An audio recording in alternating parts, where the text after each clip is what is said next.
देख रहे हैं डार्क फाइल्स। तो चलिए बढ़ते हैं आज की इस कहानी की ओर। बहुत पहले की बात है। नमन नाम का एक जवान लड़का था। वो गांव में ही अपने परिवार के साथ रहता था।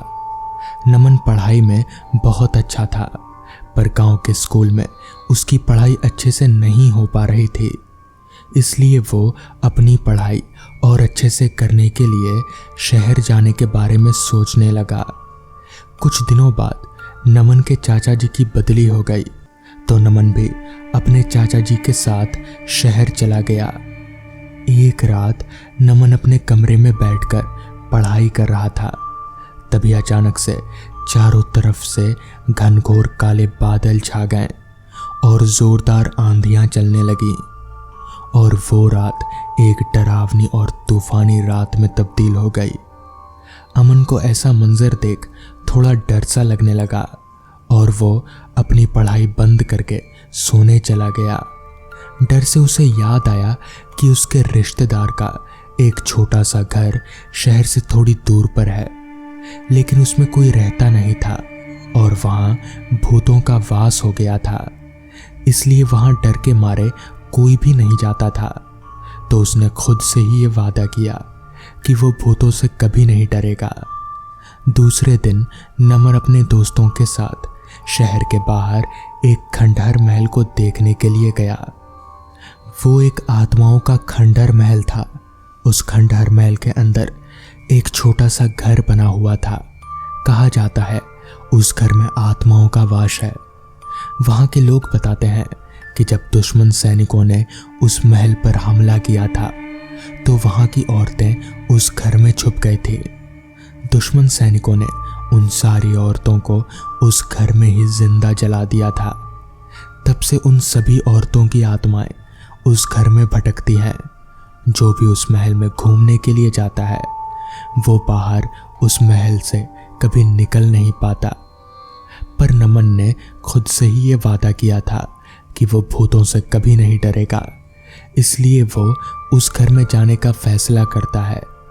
नमन के सारे दोस्तों ने उसे अंदर जाने से बहुत मना किया, पर नमन नहीं माना। उसने अपने दोस्तों से कहा, मैं भूतों से नहीं डरता, तुम लोग देखना, भूत मेरा कुछ नहीं बिगाड़ सकते। मैं सही सलामत वापस आ जाऊंगा। तुम लोग थोड़ी देर इंतज़ार करना मेरा। मैं इस घर के अंदर से एक चक्कर मार कर आता हूँ। जैसे ही नमन घर के पास गया, उसकी दिल की धड़कनें तेजी से धड़कने लगी। वहाँ पे खिड़कियों से ठंडी हवा आ रही थी और छत से पानी टपक रहा था। जैसा ऐसे लगता था कि अभी इस घर में कोई रह रहा है और जैसे ये घर जिंदा हो। उसने एक गहरी सांस ली और धक्का देकर पुराने अजीब दरवाजे को खोल दिया। घर का भीतरी भाग बाहर से भी ज्यादा डरावना था। उस घर की फर्श सड़ गई थी और दीवारें जाली की परतों से ढकी हुई थी। फिर नमन उन जालों को हाथ से हटाते हुए कमरे में गया और जैसे ही कमरे के अंदर गया, उसे महसूस होने लगा कि कोई उसका पीछा कर रहा है।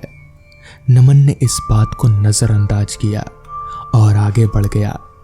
अचानक उसे अपने पीछे एक धीमी सी आवाज सुनाई दी। उसने इधर उधर देखा, लेकिन उसे कुछ भी नहीं दिखा। उसने खुद से कहा, शायद ये मेरा डर है, और फिर आगे बढ़ गया। लेकिन वो आवाजें उसे लगातार सुनाई देने लगी। अब उसे अपने पीछे किसी के होने का एहसास हुआ।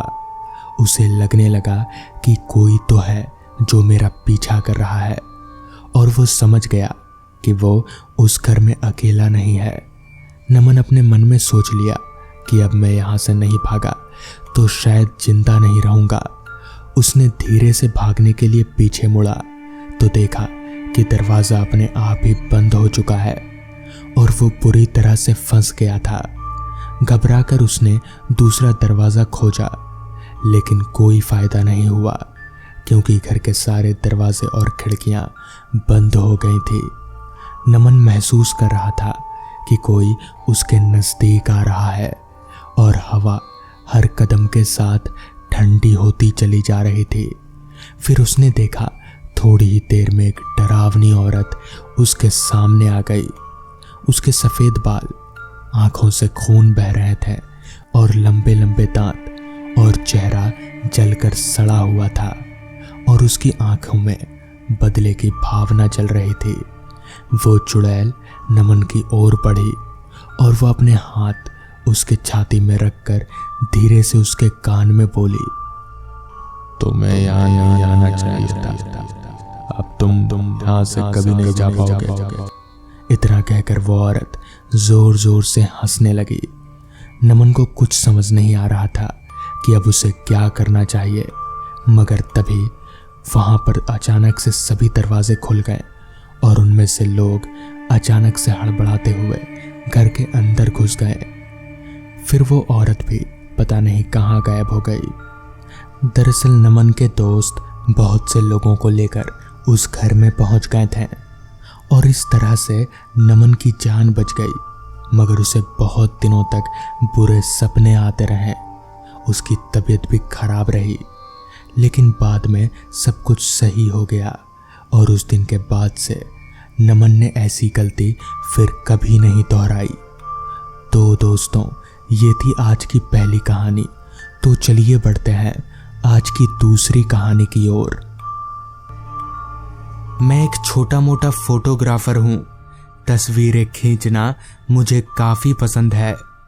जिंदगी में तो नहीं, तस्वीरों से ही अपनी खुशी ढूंढ लेता हूँ। इसलिए मैं आए दिन जगह जगह तस्वीर खींचने जाता रहता हूँ। इस बार भी तस्वीर खींचने के लिए ही सितारापुर जा रहा हूँ। सुना है वहाँ काफ़ी सुंदर सुंदर पहाड़ और वादियाँ हैं। बस की खिड़की वाली सीट पर बैठे बैठे मैं ये सब देख रहा था, क्योंकि बस अब लगभग सितारापुर के करीब पहुंच चुकी थी। दोपहर का समय था और ठंड का मौसम। उस ठंड में धूप लोगों को एक नई जिंदगी दे रही थी। करीब और 5 मिनट के बाद बस सितारापुर पहुंची। मैं बस से नीचे उतरा और कोई ऑटो रिक्शा ढूंढने लगा, क्योंकि मेरी मंजिल ये नहीं थी। तभी मुझे वहीं पास ही में 2-4 ऑटो वाले खड़े नजर आए। मैंने उन लोगों को पहाड़वन जाने के लिए कहा, मगर उनमें से कोई भी पहाड़वन जाने को तैयार नहीं था। आखिरकार एक ऑटो वाला राजी हुआ, मगर वो भी 2 गुना भाड़े में। उसका कहना था, साहब उधर कोई सवारी नहीं मिलती, आपको छोड़कर ऑटो खाली आएगी तो क्या फायदा। अंत में मुझे उसकी बात माननी ही पड़ी, क्योंकि मेरे पास और कोई चारा जो नहीं था। जिसके बाद ऑटो मुझे लिए चल पड़ी पहाड़वन की ओर। दोपहर के लगभग 3-3:30 बज रहे होंगे। ऑटो अपनी पूरी रफ्तार से अपनी मंजिल की तरफ आगे बढ़े जा रही थी कि तभी ऑटो वाले ने मुझसे पूछा, किसी काम से जा रहे हैं पहाड़वन? इस पर मैंने कहा, जी काम से ही समझ लीजिए। फिर ऑटो वाला बोला, रहने के लिए होटल बुक कर लिया आपने? तो मैंने कहा, नहीं अभी जाकर देखूंगा। क्यों? तो इस पर ऑटो वाला बोला, साहब उधर ज्यादा होटल नहीं है, जो एक आध है वो भी अभी सीजन के टाइम पर भरे पड़े रहते हैं। होटल मिलना बहुत मुश्किल है वहां पर। कुछ ही देर में रिक्शा अपनी मंजिल यानी पहाड़वन पहुंच गई। रिक्शे वाले ने मुझसे भाड़ा लिया और वापस चला गया। तब घड़ी में समय हो रहा था शाम के 4 बजे का। वहीं पास ही में 2-4 होटल नजर आ रहे थे, तो मैं उनमें कमरा मिलने की आशा लगाकर अंदर चला गया। मगर जैसा ऑटो वाले ने कहा था ठीक वैसा ही हुआ। सारे के सारे कमरे पहले से ही बुक थे। बाकी होटलों का भी यही हाल था। थक हार कर होटल की तलाश में चलते चलते मैं काफी दूर निकल आया था, जहां पक्की सड़क खत्म और कच्चा रास्ता शुरू होता था। वहीं पास ही में एक बैठने का बेंच लगा हुआ था, लिहाजा मैं थक कर उसी बेंच पर बैठ गया। मुझे समझ नहीं आ रहा था कि अब क्या करूं। अगर रहने के लिए कोई जगह ना मिली तो मैं क्या करूंगा। मेरा काम 1-2 दिन का है भी नहीं, करीब हफ्ता भर लग जाएंगे। अभी मैं ये सब सोच ही रहा था कि तभी मेरी नजर कच्चा रास्ता से सीधे थोड़ा जंगल वाली जगह पर एक बड़े से 2 मंजिला इमारत पर गई। पता नहीं क्यों मेरा ध्यान उस घर की तरफ आकर्षित हो रहा था। मैं अपनी जगह से उठा और चलते हुए उस इमारत की तरफ जाने लगा। चलते चलते मैं जब उस इमारत के पास पहुंचा तो पाया कि वो कोई घर नहीं बल्कि एक होटल है। दरवाजे पर होटल का बोर्ड लगा हुआ था। मेरी आंखें चमक गई। बस यहाँ एक कमरा मिल जाए, ये सोचकर मैं उस होटल के दरवाजे की तरफ जाने लगा। हालांकि होटल थोड़ा पुराना जरूर था, पर अब कुछ किया भी तो नहीं जा सकता। यही सोचकर मैं होटल के अंदर दाखिल हो गया। होटल के अंदर मुझे कहीं पर भी कोई आदमी नजर नहीं आ रहा था। पूरा का पूरा फ्लोर एकदम खाली पड़ा था। रिसेप्शन पर भी कोई आदमी नजर नहीं आ रहा था। तभी मैंने जोर से आवाज लगाया, कोई है यहाँ पर? कमरा मिलेगा? आवाज लगाकर मैं अभी इधर उधर देख ही रहा था कि तभी रिसेप्शन पर एक बूढ़ा आदमी बोला, जी कमरा मिलेगा, आइए। पर अभी थोड़ी देर पहले तक तो वहां पर कोई नहीं था, फिर ये कहां से आ गया? खैर, मुझे कमरा मिल गया, वही बड़ी बात है। जिसके बाद मैं उस बूढ़े आदमी के साथ साथ जाने लगा। तभी मैंने उस बुजुर्ग आदमी से पूछा, चाचा यहाँ खाना तो मिल जाएगा ना? तो इस पर चाचा ने कहा, खाना नहीं मिलेगा, खाना आपको बाहर से खाना होगा। यहाँ से थोड़ा आगे जाकर जंगल पार करिएगा तो आपको छोटा बाजार मिल जाएगा, वहीं खाना भी मिलेगा। चलते चलते चाचा एक कमरे के पास जाकर रुक गए। उन्होंने उस कमरे का ताला खोला, चाबी मुझे पकड़ाई और फिर वहां से चलते बने। चाचा का ये बर्ताव मुझे कुछ अजीब सा लगा। खैर, मैं कमरे के अंदर दाखिल हुआ। कमरा ठीक ठाक साफ सुथरा ही था, ज्यादा चीजें नहीं थी कमरे में। खैर, मैं अपना बैग एक कोने में रखकर पलंग पर गिर गया। ठंड का मौसम होने के कारण लगभग अंधेरा हो चला था। मैं इतना थक गया था कि पलंग पर से उठने का मन ही नहीं कर रहा था, और इसी तरह लेटे लेटे कब मेरी आंख लग गई पता ही नहीं चला। फिर जब मेरी आंख खुली तो तब तक पूरी तरह से अंधेरा हो चुका था। रात के 7 बज रहे थे। मुझे याद आया कि यहाँ खाना नहीं मिलेगा। मैं तुरंत अपनी जगह से उठा और कमरे से बाहर निकला, मगर ये क्या, कॉरिडोर में पूरा अंधेरा पसरा हुआ था। कहीं पर भी एक भी लाइट नहीं जल रही थी। मैं वापस अपने कमरे में आया और बैग में से एक बैटरी टॉर्च लेकर वापस बाहर निकला। चलते चलते मैं रिसेप्शन पर पहुंचा तो वहां पर भी कोई लाइट नहीं जल रही थी। मुझे बड़ा अजीब लगा कि आखिर बात क्या है, कहीं कोई लाइट क्यों नहीं जल रही। खैर, मुझे देर हो रही थी तो मैं होटल से बाहर निकल उस बाजार की तरफ जाने लगा जिधर का पता उस बुजुर्ग आदमी ने बताया था। रास्ता पूरी तरह से जंगलों से घिरा पड़ा था। लाइट तो दूर, एक आदमी तलक भी नजर नहीं आ रहा था।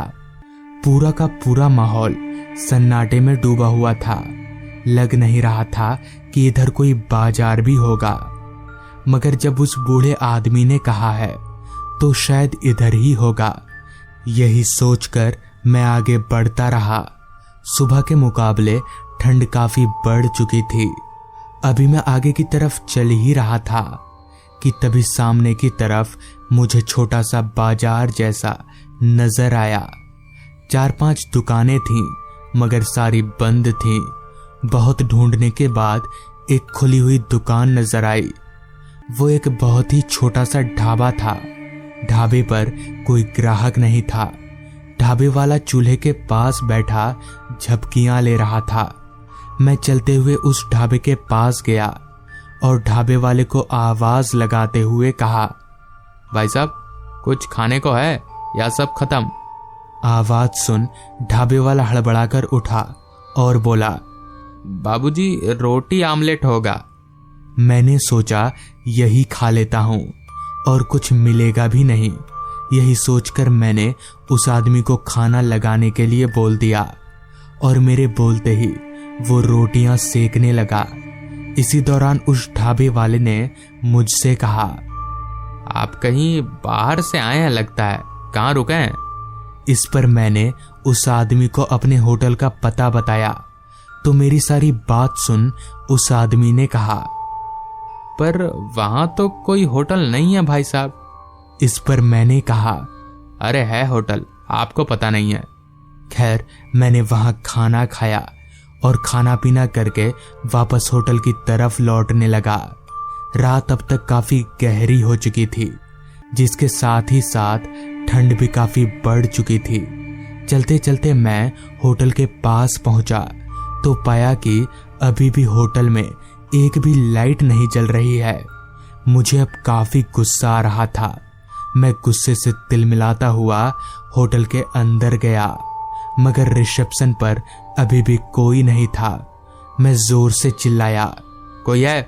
कैसा होटल है ये? एक भी लाइट नहीं है यहाँ पर। मगर चिल्लाने का भी कोई फायदा नहीं हुआ।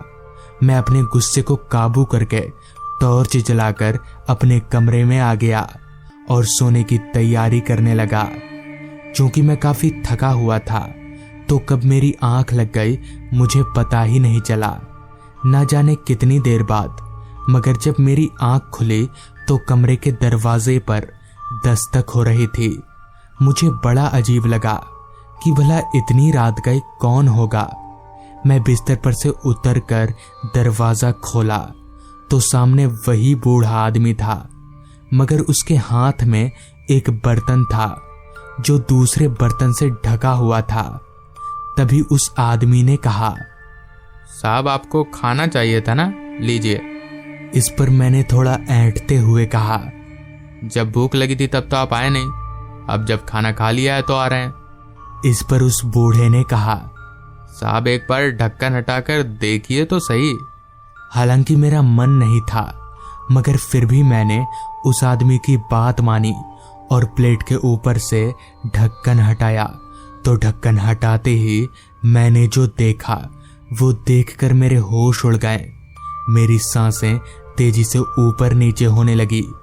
दरअसल उस प्लेट में एक कटा हुआ सर था और वो सर किसी और का नहीं बल्कि मेरा ही था। मगर ऐसा कैसे हो सकता है? मैं समझ गया कि जरूर ये कोई भूतिया मामला है। मैंने जोर से उस बुजुर्ग आदमी को धक्का दिया और जैसे तैसे वहां से भाग निकला। बाद में मुझे पता चला कि दरअसल वो होटल कब का बंद हो चुका है। असल में उस होटल में एक बार आग लग गई थी, तब से वहां ऐसा सब होता ही रहता है। तो दोस्तों, ये थी आज की कहानी। अगर आपको ये कहानी पसंद आई हो तो चैनल को जरूर सब्सक्राइब कर लें। तो मैं आपका दोस्त आर्यन जल्द ही मिलूंगा आपसे ऐसी ही एक कहानी के साथ।